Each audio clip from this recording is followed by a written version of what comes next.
Hello, I'm John Kennedy. And I'm Deborah Bell, and we're from Radiant Press, a local publishing company, and we're going to present some readers for the virtual version of the Cathedral Village Arts Festival.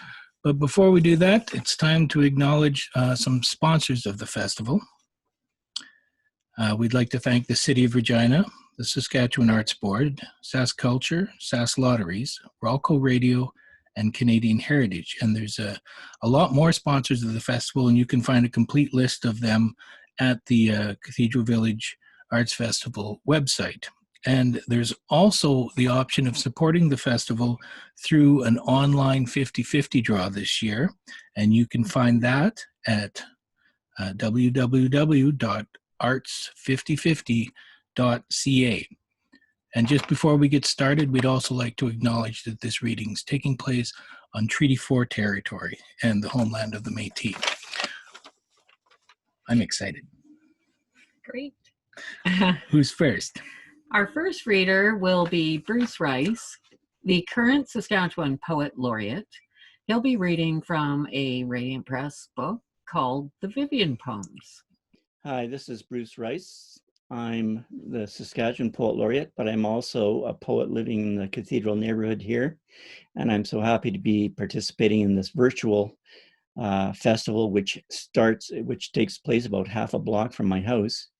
I'd like to start with a poem that I wrote about the Ness Creek Folk Festival, the music festival up in northwestern Saskatchewan, which the forest up there covers 2/3 of our province, actually. And so this is just a tune that I wrote when I was up there and our kids were up there and everything else. So here it goes.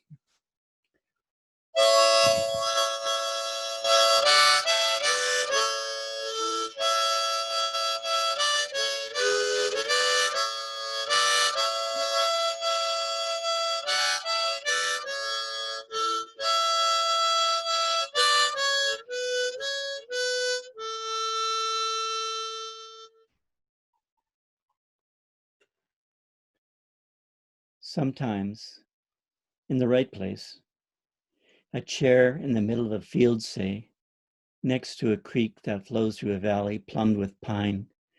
As you lift your green fiddle, start simple. St. Anne's real wine nut, others will join. Orange blossom special, woo-woo, laissez le bon temps rouler. The chair, the music, a cardboard box shuffle.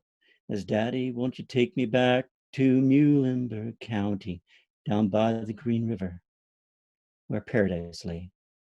These woods are partial to doublets, triplets, the E string of the heart struck as 10,000 blue dragonflies dance, each with its own continent of air and our faith in the perfect moment. Then one more song and one more, a girl, a black horse, a cherry tree, and the desperate things love says or does, how the heart never stops, or when it does, another starts up, just as the field overflows itself, then a clearing opens. The tune's just a slow breath, drawn over the reed of memory. Aspens assemble, the empty chair listens, and it's only a question of where we go from here.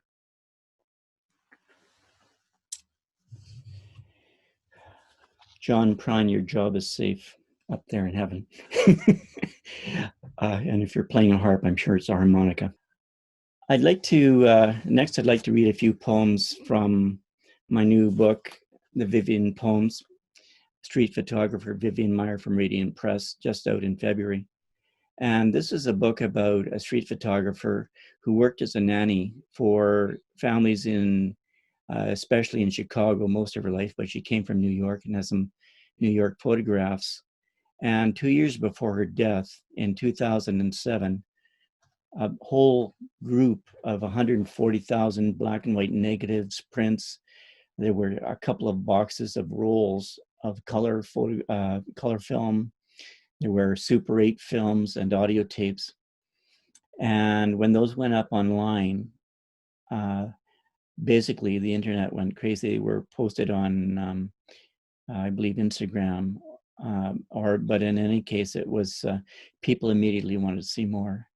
And Maya herself died in poverty, but right now there have been, I believe, 5 full, very thick books of her photographs, over 60 international shows. This book of poetry, but there's also been one biography and another on the way, as I understand it. So this is within 10 years of when the work first became known. So what I like to do is read, and she was a hoarder. She lived alone. And in fact, in one of the houses she lived in, the weight of the books and everything else in her room actually caused issues with the floor, and the people who owned the house had to put in posts to support it. So this is her. And she says, a slip of paper in a stack of self-portraits says, light, remember? In a corner I shield from the sun, so sudden, so deep, there is no place I cannot go, except for one I try not to think of. Happy is such a meaningless word. Everything casts a shadow. It's all smoke and mirrors, mostly a mirror. What I ask is, don't look at my legs. Don't look at my body. If I come close, don't touch me. I'm not a planet. I'm not a pair of shoes. But maybe I am. Maybe I am. And the next poem is called A Necessary Question. And it features, she mentions a number of her photographs, sort of indirectly, just some of the images from them. But it's about how she works and what she's thinking about as these photographs are happening. But the necessary question, she asks, is this: what makes us human? Only a rich person would ask such a thing. Even an ant knows what it is. Are you an ant? Maybe God put us here. Maybe it's luck. I'm like that Dane who deduced how electrons work, that we can be streams or waves at the same time. He kept a horseshoe over his door. Of course, I don't believe in it, he said, but I understand that it works whether I believe in it or not. As for the world in 6 days, from the shape we're in, I believe it. First we chip stones, attach them to spears. Soon, given our nature, we'll blow ourselves to smithereens. We're no better than monkeys digging with sticks. Does language make us smart? I've had better conversations with birds than I have with some people. Better stick with the horseshoe. But humanity, that's the real question. I'm a difficult case myself. I sometimes wonder why the universe bothers. I walk, I take pictures with my beautiful Rolly. How many faces pass through the lens? 1,000, 10, 10,000 faces. I never thought to count the people clinging to doorways, posts, or each other. A Negro boy wearing Mickey Mouse ears looks directly into his future. A picture like this fixes itself in your mind. But why? I should be terrified. I've seen the tableau of an accident, certain appalling acts, but also this exhausted Canadian mother who cradles her son, royal blue stag knitted coolly into his Siwash. Blue for a sleeping boy, something his people made by hand. His pretty mother is not a Madonna. She'd be a woman like me if I weren't single. I saw a statue with lines and a movement like this in St. Peter's, the stone transparent. This mother is too, but most of us don't think of ourselves as works of art. My Rolly shoots from the waist. Through it I see like a child who's not very tall and from whom much can be learned. Digging graves is a job, and often quite pleasant. We seldom think of the birds and the sunshine. There are a few kinds of punishment, 100 kinds of shame. Whatever happens, we cool off with Kool-Aid. A man removing his shoes in a park is memorable. A boy who has never heard English can look over broken slats of a fence, pickets topped with peeling fleur-de-lis, and we can tell by his gaze that in some places the only language left is on the graves. It's a full-time job. In some other life, you can call me broken. But one thing I know, water is a mirror. If in spring God were to walk by a puddle in Battery Park, even he would pause to look at his reflection. But what could he do? There is too much to fix in 10,000 lives. All we can do is put up with it. It's why I never ask people to smile. Myself, I don't ask for anything. There's a section of the book called 1968, and that was one of Meyer's most prolific years. And it's also a horrific year. Within a 6-month period, we had the assassination of Martin Luther King, the shooting of Bobby Kennedy, and the disastrous Chicago Democratic Convention, which police were brought in and militia were brought in to quell the protests, anti-Vietnam War protests. And so the question is, what did Vivian make of it? So there were riots all over the United States in various cities, including Chicago. So this is called After the Riot, Chicago West Side after the shooting of Martin Luther King. Too expensive to be ashamed. Cameras detest and loveless. A war zone. A word to attach to the 6 o'clock news. Black Panthers, juvenile youth, the blacks and their gangs. 6 o'clock faces explain. But gangs don't do this. 2 miles of Madison gone, flags downtown, at half-mast for King, or maybe for this. Pathetic. My cover is a nanny riding alone, past basements still smoking as walls kneel into them. No flags here, but the bus still runs, gasping at each stop in the weird silence.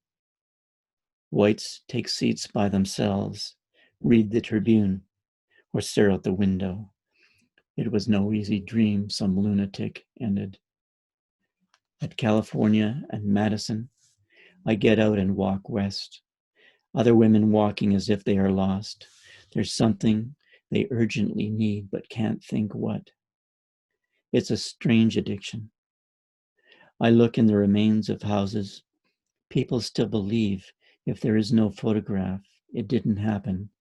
Funerals, weddings, and this. It's foolish to think my camera will keep me safe. 2 boys on bikes, dressed quite neatly. One says, "We just wanted to see." 10 years old, but now it's the place where the memory happened. Shoes, bloody clothes, caps in the park, and everything left behind. I keep my nerve. I know what moves me. A yellow backhoe with its scoop on the ground. A posture of mourning that both is and isn't true. Except for the reflex in front of the camera. Not smiling, no. 2 city workers eating a sandwich. They seem relaxed. There's no hurry, and some jobs never get done. Outside her store, this white woman poses, her grown son too, as if they're in prison. They don't know what they'll do. It's calm, but maybe the West Side is not done erupting, and they're slaves with no way to flee this bewildered Roman holiday town. Mother and son, food for the ashes. The poor I know work all the time. 3 jobs at least, hawking in stalls in December, boiling or freezing, cleaning hotels, Do I need to describe it? Picturesque faces which left of themselves would say, we're fed up.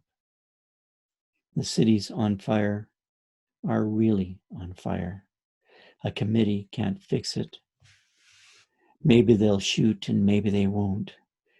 This is a terrible flaw of a lie and what it looks like.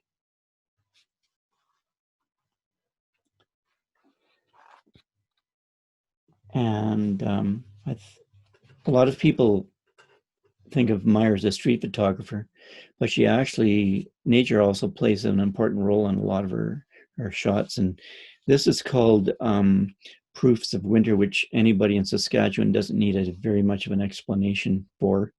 So here's the final poem. Snow, nothing more, as cracks in the walk show through like veins under skin, a sign for the kind of intimacy that buries its scars, slips beneath the talk, and finds its way, a kind of rest, like spaces left in the tracks of birds, without loss, without words. 2 resolutions. To look out the window more often, to know the difference between smalt blue and cobalt, which came later, and how the colors we invent are still true colors, known all along to the first light that hits them. So it seems to me that my pictures of things are true things, real as ice on a clump of hawthorn berries, the same ruby flesh, the same burden. Between storms, wings lift the intentions of birds, a whir of precision as roofs disappear in snow-piled plains pierced by a steeple. The iron bell, stilled to a kind of perfection, an assurance in the heart there is such a thing, a kind of ease. Things I know by walking through them. This is why we have seasons. Our strangeness is to want to see what is new as the world comes out of darkness. Sometimes a cirrus wisp in a deep sky blooms and fills with itself, pushed as I am, walking through to the end of it. And if this wind, with its reasons, takes me, then we are even. So thanks, festival folks, and Bernadette and Ven and Randy, also my partners in this gig. So everybody have a good festival, and don't forget to check out all the artists and musicians. And over to you guys. Thank you, Bruce. That was awesome. And harmonica too. That was pretty cool. I liked it. Who's next? Let me rattle this paper a little bit more. Our second reader is Randy Lundy, and he'll be reading from Field Notes for the Self, published by U of R Press. Hello, it's good to be with you today in this format. I'm going to be reading some poetry from my latest book. It's called Field Notes for the Self, which was published in March 2020 by the University of Regina Press. So the poem I'm going to read is called Kintsugi. And if you don't know, that was a Japanese form of repairing broken porcelain. They would create a lacquer and put gold dust in it and paint the porcelain back together. So it was a way of repairing broken porcelain. The poem is called Kintsugi, and it's for my friend Nathan Mader. And incidentally, I should mention that it begins, this is gross egotism. It begins with a quotation from an earlier poem of mine. Slate gray, late autumn sky, end of October, and rain, light drizzle, but as thick in the air as the aphids were just a week ago when the weather was still warm. And you know you have written that phrase before, You are repeating yourself. All the stories you tell are the same, not even slight variations these days. This is how much your life, your seeing, has narrowed, contracting like molecules of moisture as the temperature drops. Only a handful of words, like the tiny black dried seeds you gathered from the lupine today. Now you sit in the chill of the house, the fire unlit, staring out the window, watching a wolf spider trapped between the inner glass and the outer screen. And you tell them over again like counting and recounting beads on a mala. Your teenaged father, not yet quite a man, blackening the eye of his mother with his fist, down at the barn, while his father was away in town to buy some nails, or sitting in the hotel bar drinking foam-topped glasses of beer with his buddies from the war until the resurrected memories blurred. Or your mother away binging for 3 days in the bars of that northern mining town before returning to your father with his fists clenched, heavy as ball-peen hammers that he put to work putting her in the hospital. Or your brother stealing your money and car after a night of drinking in the Berry on 20th Street in downtown Saskatoon. How you tracked him down at a house party the next day and didn't hit him even though you wanted to. Hank's "I'm so lonesome I could cry," barely audible through static on the radio and the swaying bodies of strangers everywhere when you took your first deep pull from the neck of the Jack Daniels bottle. Slate gray late autumn sky, you say, burdensome as memory, as the weight of flesh, skin, blood, and bones. And your mind again today, spinning like a wheel in the mud. And what exactly have you said? That the sky is heavy, gray, and cold as stone? You expect anyone to take that as an adequate metaphor for your spirit, your soul, fine-grained, foliated, homogeneous, metamorphic rock, clay and volcanic ash, everything that you are. Listen, my friend. Yesterday, I sat on the back deck with a cup of coffee and a cigarette. The 3 dogs jumping and barking at the circling of a half-dozen broad-winged hawks just above the tops of the spruce trees, all of them the rare dark morph. And it's true. I felt something close to joy. Maybe it was simply a kind of peace. I don't know, and I am comfortable in that unknowing. I remember just something in me lifting like a wing, rising like the voices of the dogs as they leapt and danced on their hind legs. Something in me was pieced back together like fine but shattered Chinese porcelain bowl, not healed, just not quite broken in the same way anymore. This one is called Naming the Moon. And it's a short lyric poem, and it's largely about our failures in our attempts to name the world. Naming the moon. The moon is not thin as a fingernail, clipped, not quicksilver, quick or embryonic slick, maybe pale as some woman's wrist, veined blue, not like a bruise, not that dark, not dew at dawn or a sliver of pearl. Still, there it is, moored in the black branches of the white pine, cool and biding its time. Here's a poem called Desire, Meditation for the Spring Equinox. A month ago, a snowy owl in the middle of the grid road when you were driving home after dark, its eyes 2 perfect full moons in the headlights as you slowed. Before it lifted its too thin, almost spirit now body into flight, disappeared into the February snow-dark stubbled fields.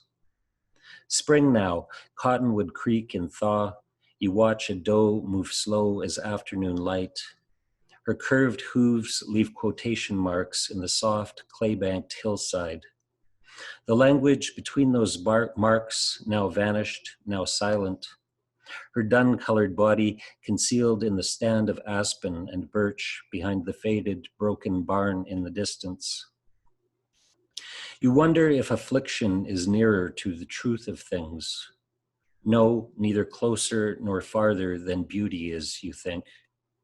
Today, the memory of all your dead drove you to your knees. It is the best place from which to see the beetles in the dirt, each a black, hard-shelled casket that will bear your flesh into the next world and the next. Study that, practice that kind of knowing. As a child, you tried to live inside the sound of river water flowing over stone, but the world called you back. Now, the path has become narrow, very narrow, but not secular, not that, not quite. There are no deities to bring home, only a red field stone, a white river stone. But what more could you wish? Plant wolf willow, plant buffalo berry. The moon tonight cut in half. How did this happen? You suspect the winged maple seeds. Perhaps their turning blades, after carving the blue afternoon, continued their fall through the body of the earth, out the other side, into that world, sliced the moon like a ripened fruit, orange. You know this cannot be true. You know these are only words. You know metaphor does not change what is. Still, your destitute eyes, your mendicant mind, gather it all in, grasp at some teaching from the seeing. Perhaps you are in search of a self. The world answers back in its own time, in its own way.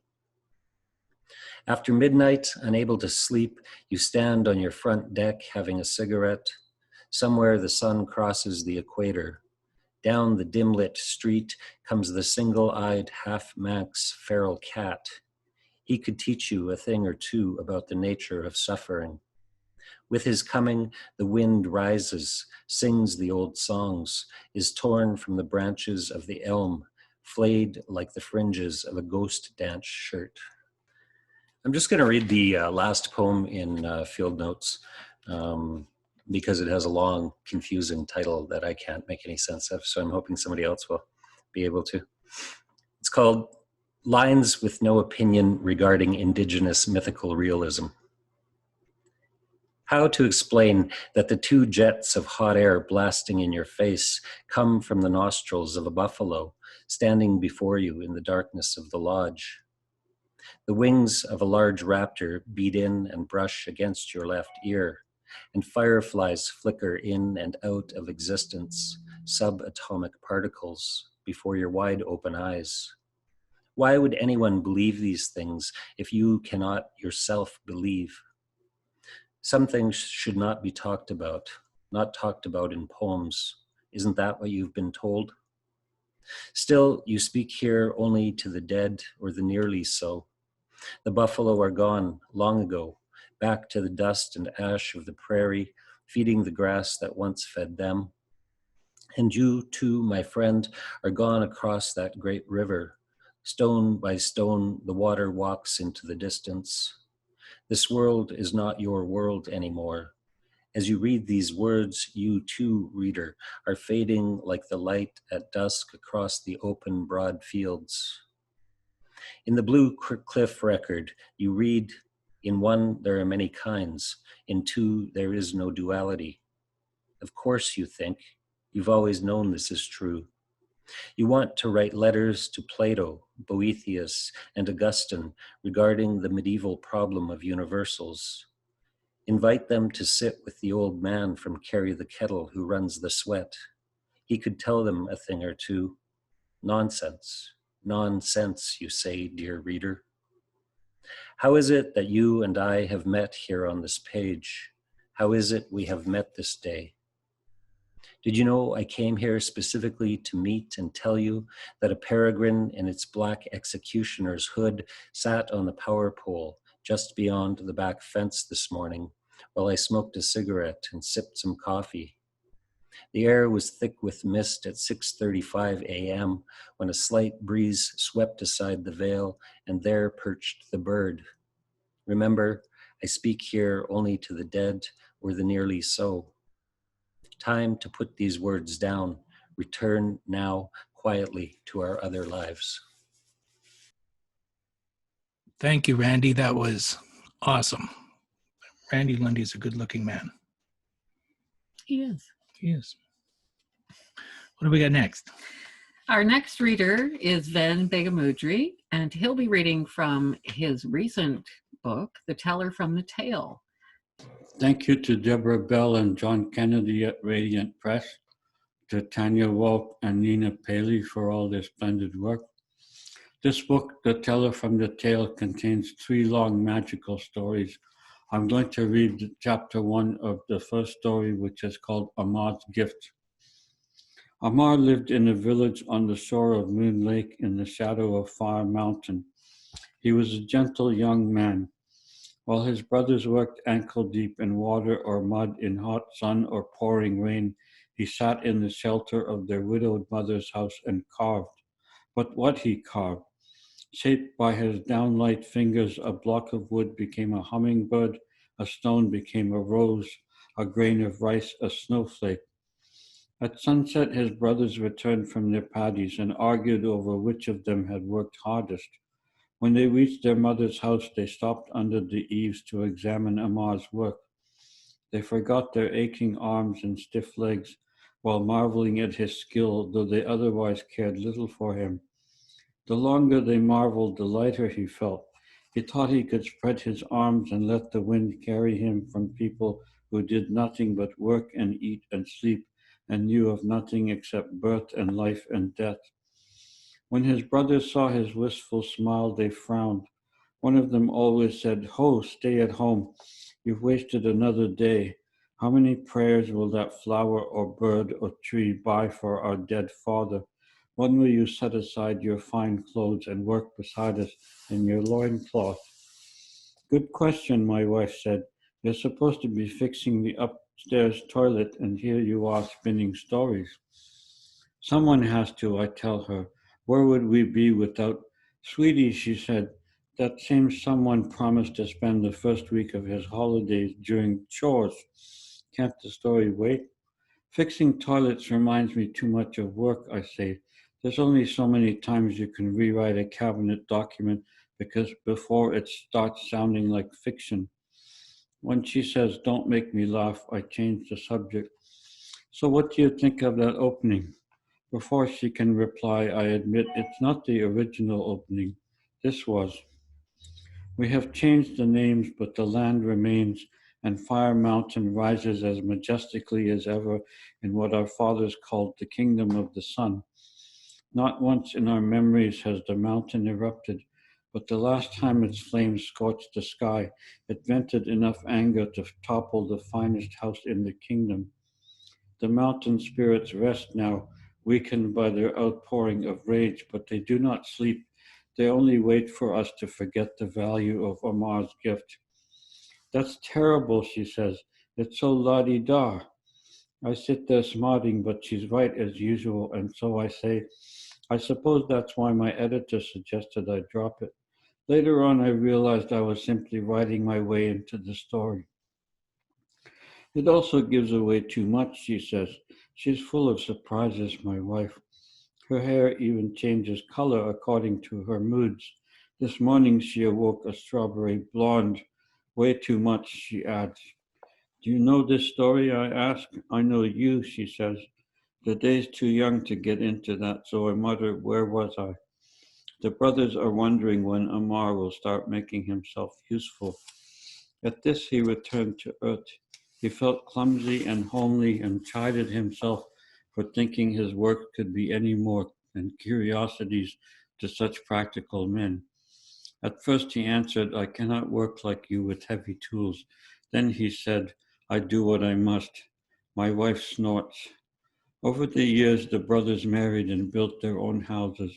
Lost in his carving, Amar never returned the teasing smiles of the village women, and so they laughed about him when they gathered at the well. "He'll search for stones while his children starve," one woman said. "Better to marry a merchant with fingers soiled by money," said another, "than a craftsman with no ambition." At this, his mother lost her patience. She scolded him in public. "What has all this carving done except heap slivers and splinters under my eaves? Has it raised one stalk of rice or helped your brothers pay my taxes? The house is so full of your precious creations, there's barely room for us to sleep. Should we hang from the rafters like bats? The crowd gathering in the street laughed. Shame reddened Amar's face. He snatched up his tools and a roughly hewn block of wood, but before he could retreat into the house, a stranger stepped from the crowd. What precious creations, he scoffed. What can there be of value in this sorry village? I'm from Makura. My name is Tambunan. Let me see. How dare you call our village sorry, the innkeeper asked. Don't we have the finest view in the kingdom of Fire Mountain? Clearly a merchant, the water bearer growled. Look at his huge belly and twitching fingers. He's no better than an untouchable, the scribe muttered. Untouchables bury us when we die. Merchants skin us alive.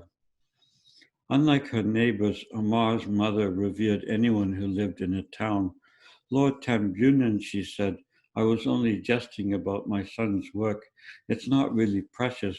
You see, when he's not wandering the slopes of Fire Mountain or the shores of Moon Lake, he carves and polishes worthless curios. Please see for yourself. She bowed Tambunan into the house and began to make tea. How typical, my wife exclaims. The men are merchants or water bearers or scribes, and the mother makes tea. It's that kind of story, I say. It's set a long time ago. In a galaxy far, far away? No, it used to be set in medieval Japan, but I set it so it's set in, I changed it so it's set in Southeast Asia, somewhere. Indonesia, maybe. Frowning, she asks, aren't you the one who says the more specific a story is, the more universal it will feel? That's true, but my mentor didn't think this felt like a Japanese story, so he suggested I change the setting. Amar's name used to be Kobayashi. She says, your editor, your mentor, whose story is this anyway? You ask, I answer. I prefer Amar, she says. Where's that from? I asked my mother for some Indian names and I liked Amar. She suggested Tambunan for the merchant. I think it's Indonesian. But here's the best part. After I told this story in a school, one of the Indian girls said Amar means deathless. You're still giving things away, my wife says. Then wait a minute, you told this entire story in a school and they sat still for it? I told one part every Friday afternoon for a month. The children, well, they were pre-teens, tweenies, she said, couldn't wait for the next part. I try not to sound impatient. At the rate you're going, she says, I'm surprised it didn't take a whole year. Well, the mother's making tea for the merchant. Sigh. Amar showed him into the rooms in which the brothers had slept. One housed dogs and cats, horses and cows, even tigers and dragons. A second room was a brittle garden of flowers like jasmine and water lily. In a corner lay a branch covered with cherry blossoms. A third room held tiny people from every walk of life, from warrior to peasant to priest. Upon returning to the main room, Tambunan sank dreamily onto a mat. He accepted a cup from Amar's mother. The first sip restored his frown. Pretty little things, he said, but hardly precious. Your mother's right, they have no value. Still, why don't you let me take a sample from each room to Edoni? That's where I'm bound. I'll do my best to sell them. They're not for sale, Amar said. They're only for enjoyment. What? His mother snapped. My lord, he doesn't know what he's saying.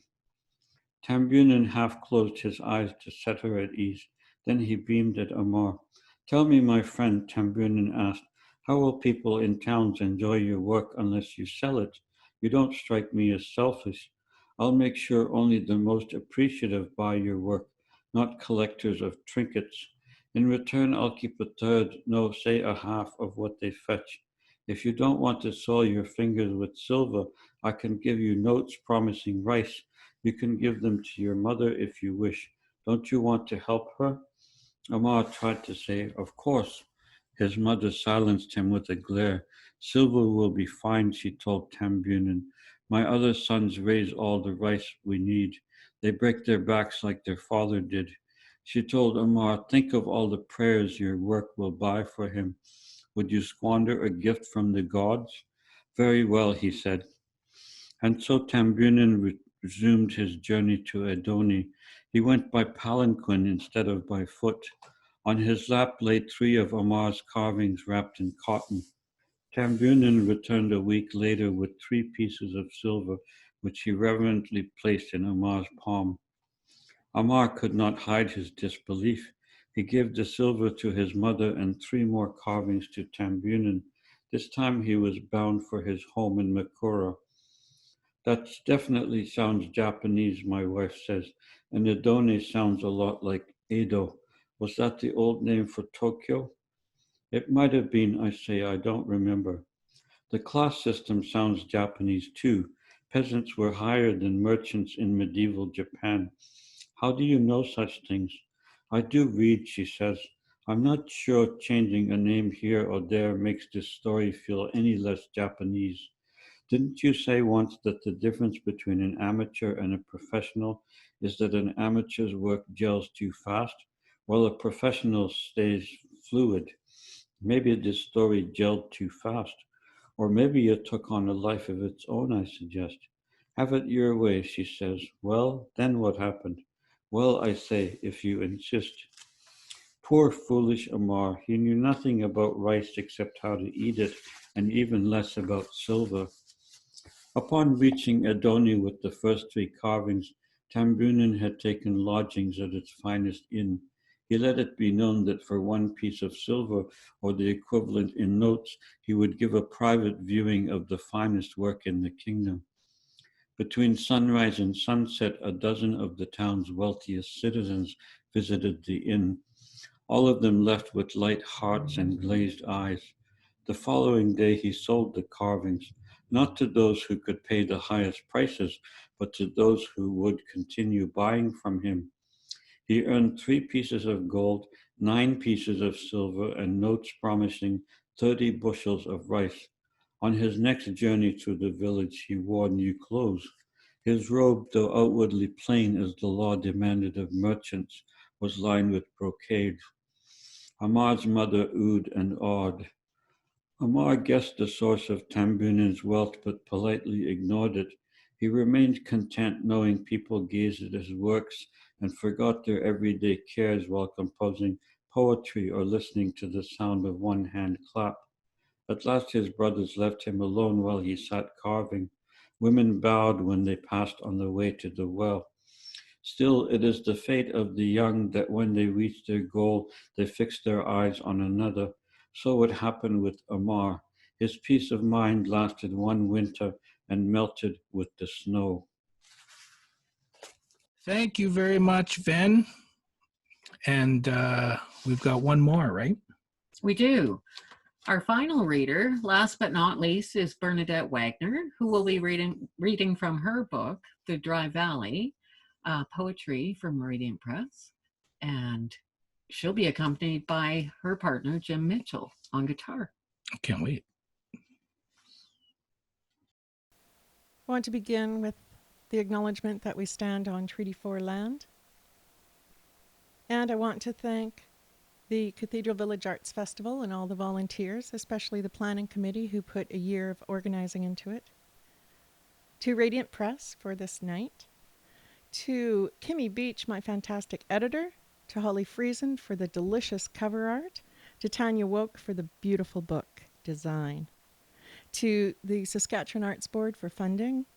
To Sage Hill and the Saskatchewan Writers Guild for teaching me to be a writer. To you, the audience.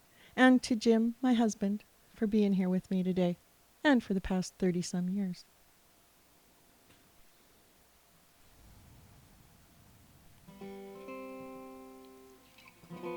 Seeking the poem. In bending brome grass, near the first pine, east side of the orchard, a brown mouse scurries away from footsteps. Breathe. Wind rustles leaves and my nerves. Alert, I see comfort in the poetry of sky, its lines stretching end to end, north to south, east to west. Breathe. Flutter of swallow, cackle of crow, alarm of chickadees fill the air.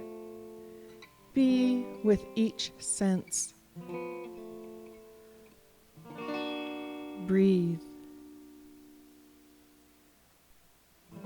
Soft stepping, two white-tailed deer dance. One passes the last pine, then sashays left into bush. The second, raising its antlered head, prances, brushing branches of white raspberries, crabapple, and Nanking cherry trees, picks up speed, leaps the fence, and races into the fallow field. Breathe. Watch worries leave on the rustling breeze. Walk the path lightly into silence at the sixth pine. Breathe. Sitting beneath boughs, away from hot sun, bring gratitude for earth, and honoring the hum of a common fly, let mind rest. Breathe.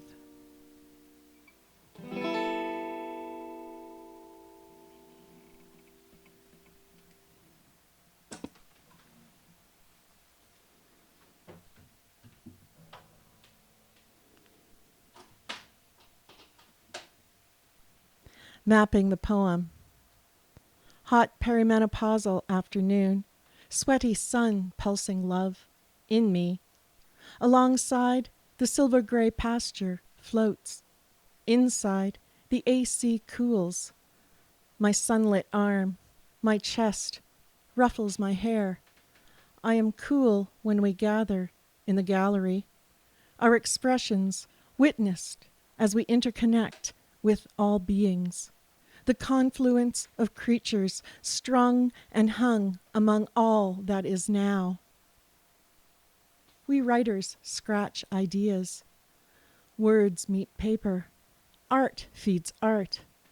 Upcycled shears, wheat pasted with color and content, long and narrow manifestations of beings called into presence through meditation and reverence. A guided practice of seeing, being, and creating. Representations of Artemis, Diana, fauna, Gaia, flora, Salacia, inhabitants of this place, this time beyond time, this moment fills 2 rooms. My creation is not yet hung. It's growing in me like a poem, not yet much more than a string of words, those lost on the tip of a tongue, not ready for expression, not yet a concept complete enough to explore. But I explored, brushwork urgently reminding me that the skills required for crafting poems do not necessarily transfer to painting on sheer fabric lying flat along 2 tables. Still, a narrative, winding and long like the creek Wolverine, takes shape and leads me to the lake. Last mountain lake, long and lean, where innumerable generations of children splashed and feared, loved and revered. It's what I should have painted. Yes, should. The perfectionist's mantra. I can give rein to words. No, not words exactly. Perhaps more the languages. The language of the human and more than human beings that dwell in our spheres. Known and unknown, visible to the naked eye, or microscopic wavelengths of energy moving in and around us. The beings hanging in confluence among us, all welcome, all here, to witness, not fear, but the fearlessness as necessary as breath, to give oneself over to the otherness that can be found in the throes of creation. And not just the otherness of the everyday artist's practice, kind of angst, but the deep down, deliciously dirty work of revealing the bones, the what's holding me here, up on this walk around the block with your sweater over my arm.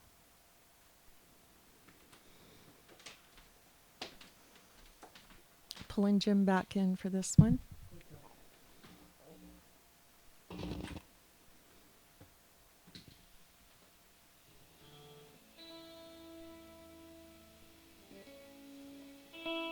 What's a fuzz?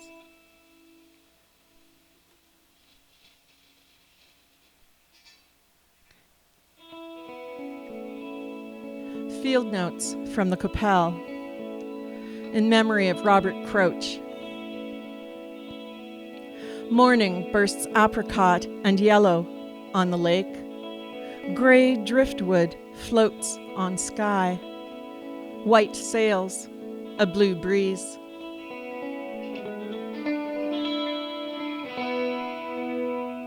Water gurgles, chugs.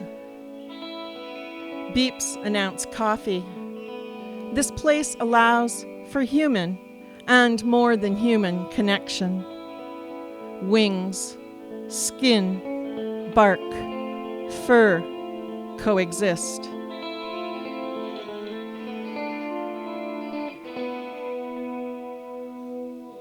Just around the bend, maybe 3 miles north, somewhere between the hills, hanging in a mist that curves around land and heart.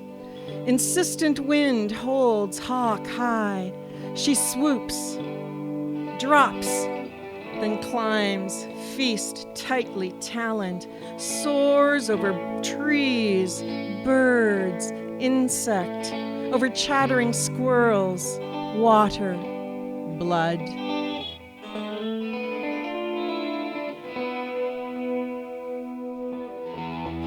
Number 11 highway, 2 blades slicing skin. How progress scalped this valley. 2 turkey vultures spiral high, closer, closer to the hillside abattoir. Orange-breasted robin pecks apart huge moth. Families of swallows inhaling insects dip, rise, dip again. Coppell Valley green is silver sage, a treetop's lime, riverbank hay, market garden crops, stands of spruce stretching, short commercial lawn, sea of forest holding a hill, a yellow clover stalk. Living sky shapeshifts colors, a river of vulnerability pinpricked by light.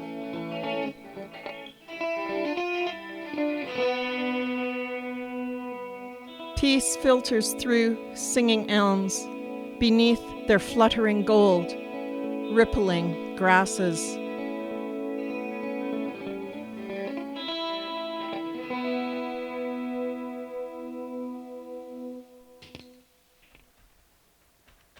We've got one more for you.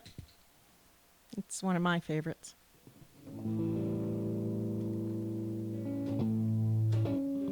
Love song for Emma.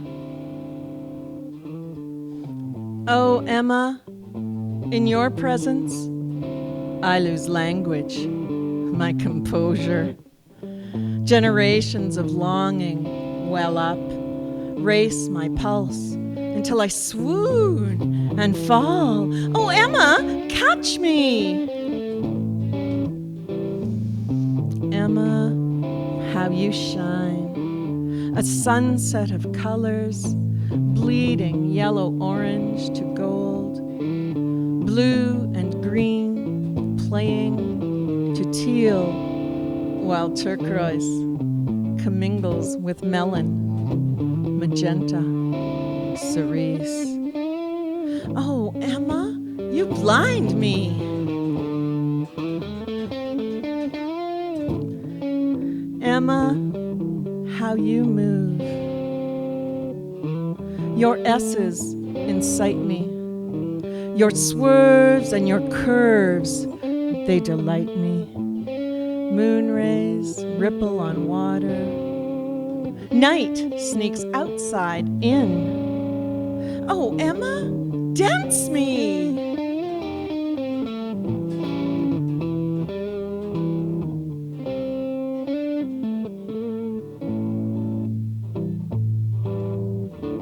So still now, Emma.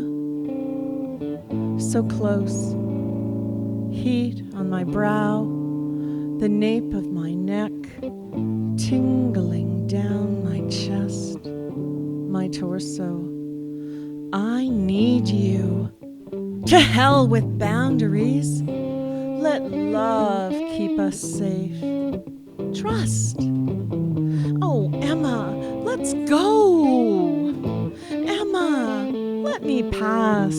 Take me down to where your currents run dark and deep. Let me be the secret you keep. Yield your darkness. Share your wild self, that animal beauty, your curvaceous body, that love energy. Then lift me, Emma, beyond all heights. Oh, Emma, let me plunge your depths, ride us to rapture. Oh, Emma. Oh.